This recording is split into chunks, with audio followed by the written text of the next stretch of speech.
Roller skates appear whimsical, a boot mounted on wheels, metal trucks beneath, bearings hidden inside small cylinders of rubber or plastic. They seem like playful inventions, wheels strapped to shoes for entertainment. But roller skates are precise mechanical systems built around one fundamental challenge: how to let a standing human glide while remaining upright. The difficulty lies in balance.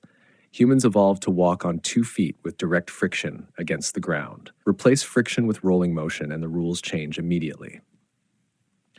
The first roller skates, appearing in the 18th century, attempted to replicate ice skating on land. They used inline wheels, one behind the other. This mirrored the blade of an ice skate. The logic was understandable. Ice skates move forward in a line. Why not place wheels the same way? But wheels behave differently from blades. On ice, a blade cuts slightly into the surface, creating lateral stability. On solid ground, wheels roll freely in all directions unless constrained. Early inline roller skates were unstable. Turning required exaggerated body shifts. Stopping required dragging the wheels sideways, causing unpredictable skidding. The aha moment emerges when you consider the human center of gravity. Standing upright, your center of mass sits above your feet.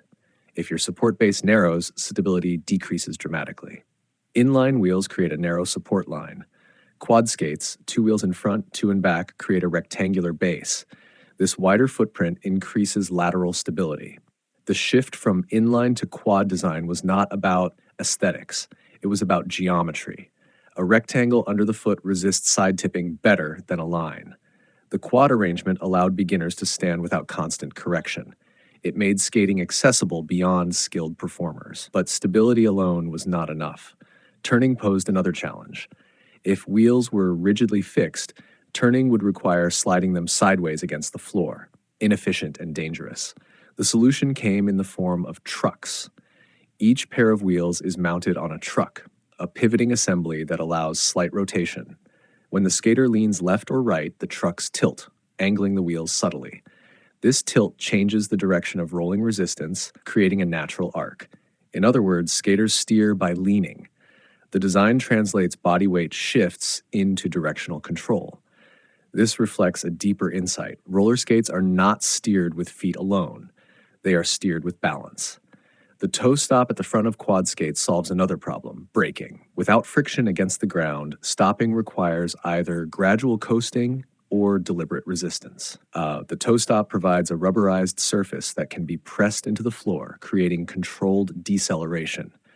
Earlier skates lacked effective braking mechanisms, making downhill skating dangerous. The toe stop introduced intentional stopping.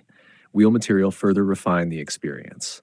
Early wheels were wood or metal. They rolled quickly but transmitted every vibration from the ground. They were noisy, harsh, and slippery. Modern wheels are typically made from polyurethane. Polyurethane offers grip and shock absorption. It deforms slightly under pressure, increasing contact area with the surface. This improves traction and reduces slipping. Wheel hardness varies depending on use. Softer wheels grip outdoor surfaces. Harder wheels roll faster on smooth indoor floors. These material choices reflect environmental adaptation. Roller skates must perform on diverse surfaces: wood floors, asphalt, concrete. Bearings inside wheels reduce friction. Without bearings, wheels would grind against axles, wasting energy and limiting speed. Ball bearings allow smooth rotation, converting push energy into glide efficiently. Trade-offs shape every component. Wider wheels increase stability but add rolling resistance. Narrower wheels improve agility but reduce grip. Higher boots provide ankle support but limit flexibility. Lower cut boots increase mobility but reduce support. The boot itself evolved significantly. Early skates were attachments strapped to shoes. This created instability between foot and frame. Modern roller skates integrate the boot and frame, ensuring direct force transfer. Force transfer matters. When a skater pushes off, energy must move efficiently from leg to wheel. Any slack reduces performance. The boot's stiffness balances control and comfort. Too stiff, and it restricts movement. Too flexible, and it reduces responsiveness. Human behavior influenced the quad design's dominance for decades. Quad skates are intuitive. Their wide base feels secure. They allow tight turns at slower speeds. Inline skates reemerged prominently in the late 20th century, particularly for speed and fitness skating. Inline wheels reduce rolling resistance and align better for forward propulsion. They allow higher speeds and smoother gliding over cracks, but they sacrifice lateral stability. The return of inline skates reveals the trade-off between efficiency and accessibility. Quad skates prioritize balance and maneuverability. Inline skates prioritize speed and directional flow. The realization deepens when you see roller skates as a compromise between friction and freedom. Too much friction and you cannot glide. Too little and you cannot control. The rectangular wheel layout in quad skates widens the base without sacrificing too much maneuverability. The pivoting trucks translate lean into arc. The entire system responds to body motion. Roller skates are not controlled through mechanical steering like bicycles. They rely on body dynamics. That reliance shaped their form. The rectangular footprint supports beginners learning to balance. The trucks accommodate leaning. The toe stop provides a safety fallback. Even the spacing between wheels matters. Too close together and stability decreases. Too far apart and turning radius increases.